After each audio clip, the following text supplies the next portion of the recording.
Doctor Kathak के अंदाज में। वे पैड़ियो, मैं ਤੁਹਾਨੂੰ कहना चाहना वा कि कमेंट में अपनी राय का इजहार जरूर कीजिएगा, वरना मजा नहीं आएगा। समझ आई जी मेरी गलती, समझ आई जी मेरी गलती, समझ आई जी मेरी गलती। कौम होती है ना, ਉਹ ਜਿਵੇਂ ਨੂਰ ਜਾ ਕਹਿੰਦੀ ਹੈ ਨਾ ਕਿ ਕੌਮ ਨੂੰ ਕੀ ਪੈगाम ਦੇਣਾ, ਕੌਮ ਨੂੰ ਸਾਰੀਆਂ ਸਮਝਾਣੇ। तो चले जी, थैंक यू, अल्लाह हाफिज। अस्सलाम वालेकुम दोस्तों, दिस इज वहीद खान और मेरे साथ मौजूद है ताहिर सरवर मीर साहब। मीर साहब, आप मूवीज के हवाले से भी जाने जाते हैं, वो कि आपके शोबे में आपका शोबा इतना। मूवीज में क्या, मैं तो मतलब पार्किंग चलती है मेरी। नहीं सर, पार्किंग नहीं चलती, आप मूवी का डायसेक्शन करते हैं। तो ये मुझे बताएं कि फिल्म्स का दौरा दोबारा चल रहा है। 2 मूवीज आई हैं, तीन आई है। एक तो बुल्ला है, एक दिल्ली गेट है और एक आग लगे बस्ती में। आग लगे बस्ती में। तो आग लगे बस्ती में और बुल्ला, ये 2 है। लेकिन मस्ती गेट का, दिल्ली गेट का जो है, दिल्ली गेट का मुझे एक आइटम सॉन्ग बहुत ही जबरदस्त लगा है जी। वो आपने भी देखा होगा गालिबन। नहीं, अभी मैं वो तीनों फिल्में देखनी है मैंने। अच्छा। इसमें मैं अभी एक देख सका हूँ, आग लगे बस्ती में। ओडियन सिनेमा 2 साल से बंद था, उसे दोबारा रेनोवेट किया गया और चलाया गया है। हमारे दोस्त हैं मलिक, कैसर मलिक, पप्पा। अच्छा। तो उन्होंने इसको रेनोवेट किया है और राशलेरी है ये फिल्म। और ये फिल्म जो है पूरे पाकिस्तान की फिल्म है। खवातीन भी देखिए, मैं हमेशा इस हक में रहा हूं कि पाकिस्तान में 51% आबादी जो है औरतों की है। बिल्कुल। तो जब हम बहुत एक्शन और उस तरह से फिल्म बना देते हैं ना, एक इंटेंसिव कत्लो गारत, ये वो फला फला फला, यस यस यस, तो अमूमन औरतें उसमें इंटरेस्ट नहीं लेती। औरतें जो है सोशल फिल्म, फैमिली फिल्म और रोमांटिक फिल्म, इस तरह की। औरतों में भी तनव्वु पसंद है, वर्सटाइल, उनको स्टोरीज चाहिए और स्टोरीज चाहिए। और तो वो एक फैमिली फिल्म है। वो आज उसका एक तरह से प्रेस शो था, तो वो हमने देख ली। अब मैं कल जो है वो देखूंगा बुल्ला, और फिर अगले दिन दिल्ली गेट, और एक पूरा एक सीन समझ आएगा। लेकिन लाला, एक खूबसूरत बात ये है कि लोग निकले हैं और घर से फिल्म देखने निकले हैं, बुल्ला को भी देख रहे हैं, जो कि बड़ी बात है। फिल्म्स ऐसी हो कि लोग निकलने पे, देखने पे मजबूर हो जाए। आप बुल्ला के भी देख रहे हैं और उसको भी देख रहे हैं, आग लगे बस्ती में। यस। और ताबिश के हवाले से क्या बात है, ताबिश बड़ा साबित किया है ताबिश ने कि यार वो कंप्लीट आर्टिस्ट है। कंप्लीट आर्टिस्ट भी इसे कह सकते हैं। और मुझे बड़ा इंटेलिजेंट फैसला लगा है कि ताबिश जो है वो उसमें मैं उसका थोड़ा आपको डिपिक्ट करता हूँ, बताता हूँ कि वो एक टेरर है, अंडरवर्ल्ड माफिया का बेटा है, जो कमिंग बॉस है और आने वाला माफिया का हेड है वो, ठीक है। तो बॉस है। तो वो स्क्रीन पे आप ये देखें, पहले आपने नाशपाती देखा, यस, फिर आपने एक लंबा देखा, हंसना मना है देखा। तो उसके बाद अगर आपको स्क्रीन पे वो टेरर लगे और नेगेटिव लगे, तो मैं ये समझता हूँ कि वो एक अच्छा आर्टिस्ट है। उसने बनवाया है खुद को, बहुत बड़ी बात है। और मुझे एक बड़ा मजेदार वो आया वो सिलसिला कि ताबिश जो है वो वेल बिल्ट है, बॉडी उसकी बड़ी अच्छी है, लंबा है, टॉल है। स्क्रीन पे बड़ा अच्छा लगा सर, स्क्रीन पे वो, हालांकि माइक और कैमरा ये 2 ऐसी चीजें हैं जो कभी माफ नहीं करती। अच्छा लाला, आप बड़े इंटेलिजेंट आदमी हैं, मुझे ये बताएं कि जो उसके शोज हैं, टेलीविजन शो हैं, उनमें भी वो भाग दौड़ रहा होता है, वो सारा कुछ कर रहा होता है, लेकिन उसमें वो टॉल नहीं आया, उसको वेल बिल्ड होना, वो क्या फिल्म में किस तरह से आ जाता है और टेलीविजन में किस तरह से छुप जाता है। ये तो सर कसरे नफसी से आपने काम लिया है, क्योंकि मुझसे ज्यादा आपको इसका पता है। मैं समझता हूँ कि एक स्क्रीन, जो बड़ी स्क्रीन होती है, उसका एक अलग ग्रैंडर होता है, उसका एक अलग मजा होता है, उसका जो विजन होता है वो बिल्कुल ही डिफरेंट होता है। टीवी जो है वो एक छोटा मीडियम है, स्क्रीन जो है 35 mm से भी अब ज्यादा बात आगे चली गई है। तो वो मीडियम है, तो जाहिर सी बात है वहां पे आपका लुक एक अलग ही निकल के आता है। तो इस वजह से, बट जिस तरह बखूबी ताबिश ने निभाया उसको, तो हैट्स ऑफ टू हिम, और इंडस्ट्री को एक अच्छा फनकार जो है वो मिल गया। अच्छा, मैं मीर साहब एक और सवाल करूंगा। बुल्ला जो है, शान साहब ने बड़े बड़े अरसे बाद पर्दा स्क्रीन पे जलवागर हुए हैं। बुल्ला का आपने ट्रेलर देखा है, तो ट्रेलर देखने के बाद आपने क्या अखज़ किया है कि फिल्म क्या है? नहीं जी, मैं तो अभी कुछ अखज़ नहीं मैंने किया। मैं इसको पूरा फिल्म को देखूंगा, और ईद की फिल्में मैं बचपन से ही देख रहा हूँ कि भाई मैंने वो देखनी ही होती हैं। सही है। पहले फिल्म लवर के तौर पे देखते थे, और 36-37 साल से मैं फिल्म को वो देखता हूँ और उस पर बात करता हूँ, क्रिटिसाइज करता हूँ। और यहाँ क्रिटिसाइज करना ये समझते हैं कि शायद फिल्म के खिलाफ बोलना होता है। फिल्म को बाइफरकेट करना होता है, उसकी कहानी, स्क्रीन प्ले, म्यूजिक और जो दूसरे लवाजमात है उसको सारा डिस्कस करना होता है, उसकी खूबियां। और अगर कोई उसमें जैसे इसकी मिसाल ऐसे है कि जैसे बीए में, एफए में, आप तो पढ़े लिखे आदमी, आप इस बात को बिल्कुल आप पे ये हड बीती भी है कि जैसे वो आता है कि जी गालिब के कलाम के शायरी पे 10 नंबर का नोट लिखें, तो उसमें मतलब मैं कि क्या पीती से क्या पीती का शोरबा।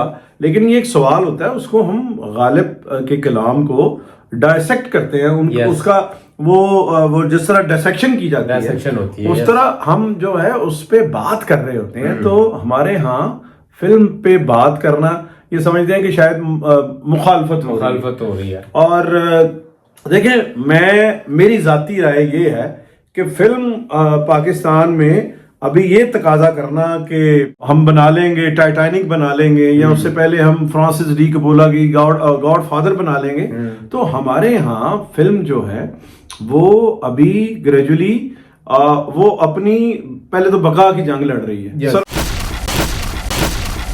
बुल्ला जालमा लई रब दा कहर है, सर्वाइवल की जंग लड़ रही है। तो जब वो सरवाइव कर जाएंगे, यहाँ फिल्म इंडस्ट्री पनप जाएगी, तो उस पे हम वो उस पे क्रिटिसाइज भी कर लेंगे। ख्याल तो ये है कि इस पे पहले वो फिल्म इंडस्ट्री और फिल्में हमारी पनप जाए, लग जाए, तो उस पे फिर वो बात भी होती रहेगी।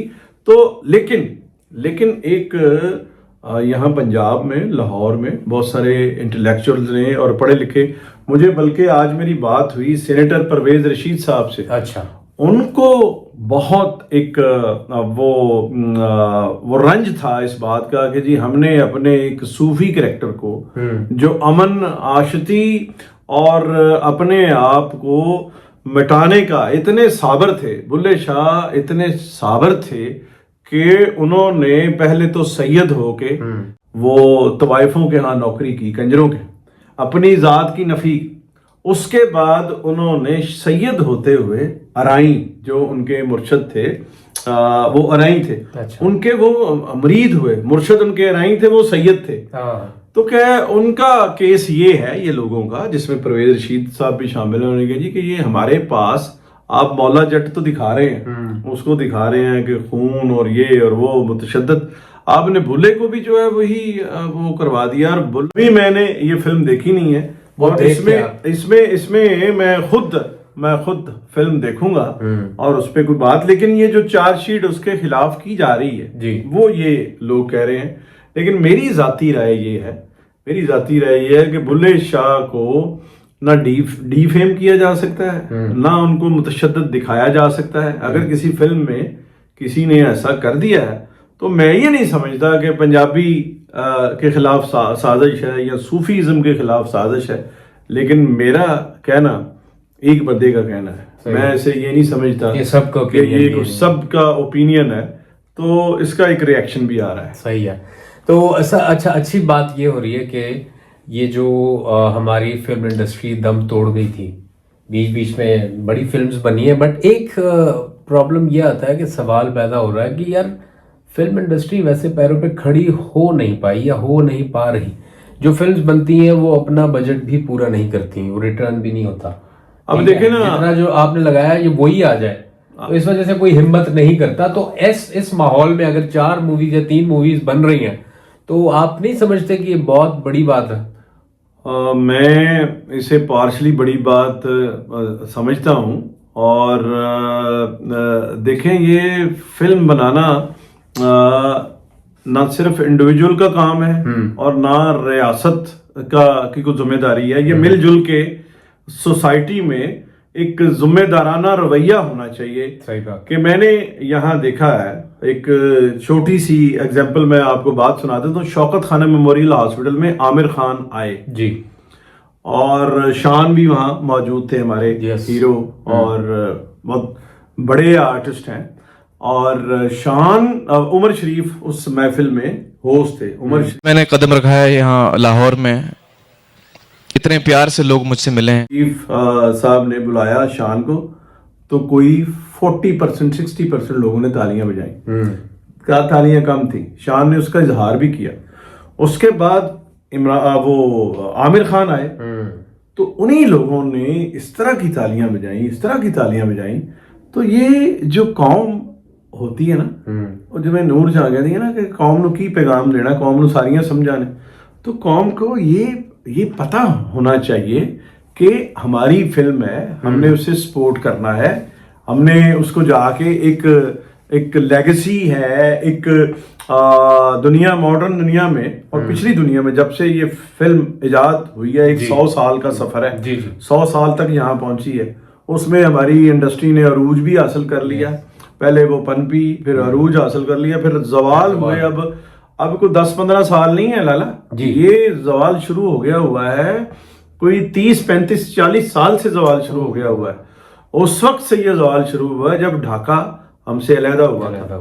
मशरकी पाकिस्तान बना, मगरबी पाकिस्तान। उस वक्त 120 फिल्में बनती थी। उसके बाद जब वो हमसे अलहदा हुआ, सर्कट छोटा हुआ, तो तब 90 फिल्में आ गई थी। तो ये एक जवाल with the passage of time आया है, एकदम से नहीं आया। और ये अब जो पंजाब गवर्नमेंट ने ग्रांट्स दी हैं जी, तो मैं तो इसके लिए भी ये कहता हूँ कि ग्रांट्स देने से ज्यादा फिल्म फ्रेंडली माहौल यहाँ पैदा किया जाए, फिल्म सिटी पैदा किए जाए, एरी एलेक्से कैमरे लाए जाए, HIM टैक्स में छूट देनी चाहिए, टैक्स में छूट देनी चाहिए। वो है भी, वो रहा भी है। तो एक अब जो है प्रोड्यूसर्स को ना इनकरेज करना चाहिए गवर्नमेंट लेवल पे भी और निचली सतह पे। अब देखे ना, इनकरेज करने से तो ज्यादा उन्होंने कर दिया ना। उन्होंने तो 1.5 करोड़ रुपया लाला दे दिया है जी। और उस पे उंगलियां भी उठाई जा रही हैं कि आलिया रशीद जर्नलिस्ट हैं, वो फिल्म उन्होंने रेगुलर नहीं बनाई है तो एक आध बनाई है। तो जिन उन लोगों ने 20-20, 25-25, 30-30 साल लगा दिए हैं, आधी जिंदगी दे दी है, तो उनको पहले वो ग्रांट्स मिलनी चाहिए थी, बजाय कि ये कि कोई किसी के पीछे जो है कोई सिफारिश हो या कुछ हो। तो इस तरह से मैं ये समझता हूं कि सिफारिश हो गई, कुछ हो गया, फलां हो गया, एक इनफरादी इज्तमाही तौर पे एक पिन पॉइंट किया गया है एक उस जोन को, उस डिपार्टमेंट को जो बिल्कुल जो है वो दम तोड़ रहा था। तो इंडस्ट्री में एक अगर हुकूमती मॉनिटरिंग रहेगी और हम भी करेंगे, तो ये 30 लोगों जिनको ग्रांट्स मिली हैं तो 30 फिल्में बनेंगी। अगर नहीं बनेंगी तो उन पे केस होगा। अगर जो प्रोड्यूसर या फिल्म मेकर ये टैक्सों के पैसे खाना चाहेगा। चले, एक सवाल फिर पैदा हो रहा है, क्योंकि सवाल बड़े पैदा हो रहे हैं। अरे, और सवाल वो ये है कि फिल्म्स बन गई, लेकिन सबसे बड़ा जो मसला है वो ये है कि बेचना कहाँ पे है। प्लेटफॉर्म्स, आपको पता है कि 150 से कम स्क्रीन्स रह गई हैं हमारे पास। नहीं, 150 तो बिल्कुल नहीं है। हाँ। ये 250 थी एक जमाने में, नहीं, अब तो शायद 110 से भी नीचे। चले फिर भी। हाँ। क्या आप समझते हैं कि ये स्क्रीन्स इतनी मूवीज का वजन उठा के रिटर्न कर पाएंगी? जी बिल्कुल नहीं उठा सकेंगी। मैं ये समझता हूँ कि ये कोई रेशो नहीं है। 30 करोड़ मेरे अंदाजे के मुताबिक पाकिस्तान की आबादी जो है 30 करोड़ है। अगर मर्दमशुमारी सही की जाए तो 30 करोड़ आबादी है। 25 करोड़ तो कहा जाता है जी। तो उस रेशो से सिनेमा शर्मनाक तादाद है मुल्क में। तो सिनेमाज और बनने चाहिए। मैंने रोड मैप देखा है, तो प्लाजे बना रहे हैं तोड़ के। शहजाद रफीक साहब, चेयरमैन फिल्म प्रोड्यूसर एसोसिएशन, उन्होंने एक रोड मैप दिया है गवर्नमेंट को, मरियम नवाज शरीफ साहबा को, CM पंजाब को। तो उसमें जो रेलवे, आपको पता है कि जमीन उसमें वाफर होती है, ट्रैक पे चल रहे। Yes. तो उस पे सिनेमाज हैं, कुछ 14 डिस्ट्रिक्ट हैं, वहाँ हॉल बने हुए हैं, थिएटर हॉल। तो वहाँ ड्रामा रेगुलर नहीं होता। तो उनका ये आइडिया है कि जो 14 वो हॉल्स हैं हर डिस्ट्रिक्ट में, उनमें प्रोजेक्टर लगा दिए जाएं। वहाँ थिएटर के वक्त थिएटर हो, फिल्म के वक्त, अब वो फिल्म का जमाना नहीं रहा कि जी सिल्वर जुबली हो रही है, गोल्डन जुबली हो रही है एक सिनेमा पे। एक सिनेमा होता है, वहाँ 3-3, 4-4 मुख्तलिफ शोज फिल्मों के चल रहे होते हैं।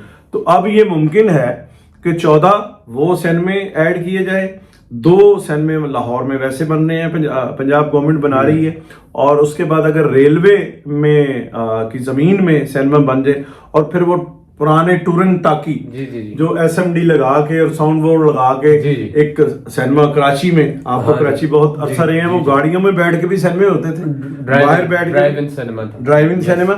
और फिर जो गांव और छोटे कस्बे हैं, तो उस पे एक पर्दा लगा के सिनेमा जो टूरिंग टाकी है, तो वो भी अगर मिल जाए और एक सारा सीन बन जाए, तो एक ये 200-225 सिनेमा वेन्यू नहीं स्क्रीन और वो बन जाएगा।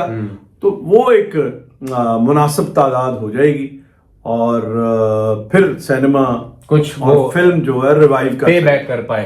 एक और चीज हो सकती है कि जैसे OTT, जैसे इंडिया में तो अब ये सिनेमा ठीक है लोग जाते हैं, बट OTT प्लेटफॉर्म्स बहुत ज्यादा हो गए। तो इसमें अगर इजाफा करना है, तो जैसे इंडिया में OTT का रुझान बहुत ज्यादा है, उससे भी जो है वो फायदा लिया जा सकता है। इस तरह का कोई प्लेटफॉर्म अगर बनाया जाए। लाला, ये बात में पहले तो इस बात की दाद कि यार इतना मुस्तनद और कमाल सवाल आ रहे हैं।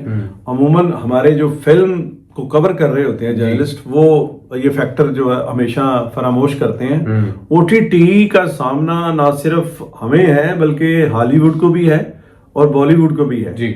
वो स्टारडम आप देखें पिछले 5-10 साल में, वो स्टारडम जो शाहरुख कैरी कर रहे थे या आमिर खान कर रहे थे या और दूसरे आर्टिस्ट कर रहे थे, वो उस तरह से नहीं है। उन्होंने भी फोकस कर लिए हैं। ये जावेद अख्तर साहब और फरहान अख्तर, वो एक अलग OTT एस्टेब्लिश कर दिया।